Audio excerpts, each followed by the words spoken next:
যথারীতি এবারেও গ্রুপের সিদ্ধান্ত অমান্য করল দেবদত্তা। অথচ সকলের মতো সেও সমর্থন করেছিল, অন্তত ঠাড়ে ঠোড়ে সেটাই বুঝিয়ে দিয়েছিল। কার্যত অমান্য করল। এত উদাসীনতা সে পায় কোথা থেকে?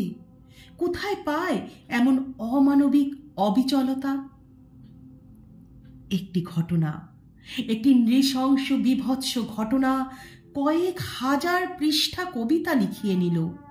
সারা ভারতবর্ষ তর্জনী তুলে তীক্ষ্ণ শব্দে প্রতিবাদ জানালো। দেবদত্তা, তোমাকে কি কিছুই স্পর্শ করে না? প্রশ্নটা সরাসরি করলাম দেবদত্তাকে। বলো, এই দেশ তোমার দেশ নয়? এই দেশ তোমার নিশ্চিন্ত আশ্রয় হতে পারে না? তুমি নারী নও? ধর্ষিতাদের আরতি তুমি শুনতে পাও না? তবে জেনে রাখো দেবদত্তা, এখনো এই দেশ তোমার দেশ নয়, আগেও ছিল না। আমাদের দেশ নেই, ঠিকানা নেই, এমনকি পালানোর জায়গাটুকুও নেই। পৃথিবীর প্রতিটি আনাচে কানাচে ধর্ষকের দল দাপিয়ে বেড়াচ্ছে।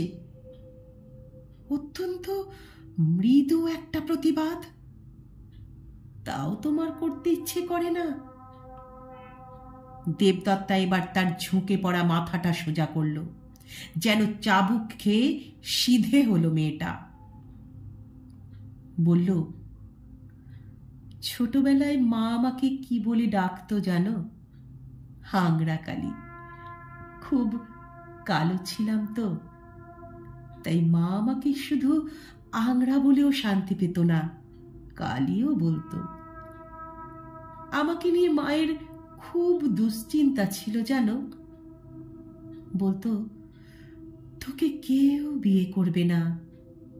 যেহেতু কেউ বিয়ে করবে না, শুধুমাত্র সেই কারণেই আমার নিজের পায়ে দাঁড়ানো দরকার। কথাটা মা দিনে এতবার বলতো, মনের অনেকটা ভিতর অবধি বিশ্বাসের শিকড় হয়ে গেড়ে বসেছিল। শুধু এই বিশ্বাসের জোরেই আমি দাঁড়িয়ে গেলাম। এখন কাউকে আমার কথা ভাবতে হয় না, বরং আমি অনেকের কথা ভাবি। যেহেতু আমি দাঁড়িয়ে গেছি, যেহেতু আমি আর্থিকভাবে সচ্ছল এবং গোছানো, অতএব আমার একটা বর দরকার। অসম্ভব আত্মবিশ্বাস নিয়ে মা আংরা কালীর জন্য পাত্র খোঁজা শুরু করল। কিন্তু সারা দেশ চষেও মা আমার জন্য পাত্র জোটাতে পারল না। ছোটবেলার কথাটাই সত্যি হলো। এক আত্মনির্ভরশীল কৃষ্ণবর্ণার দুয়ার থেকে একে একে ফিরে গেল সবাই।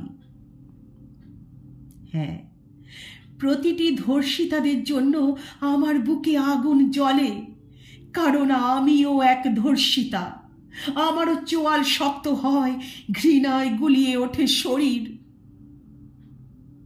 তোমরা প্রতিবাদে তোমাদের ডিপি কালো করেছ, আমাকে করতে হয়নি, কারণ আমার ডিপি ধর্ষণের আগে, পরে এবং প্রতি মুহূর্তে কালো হয়েই থাকে।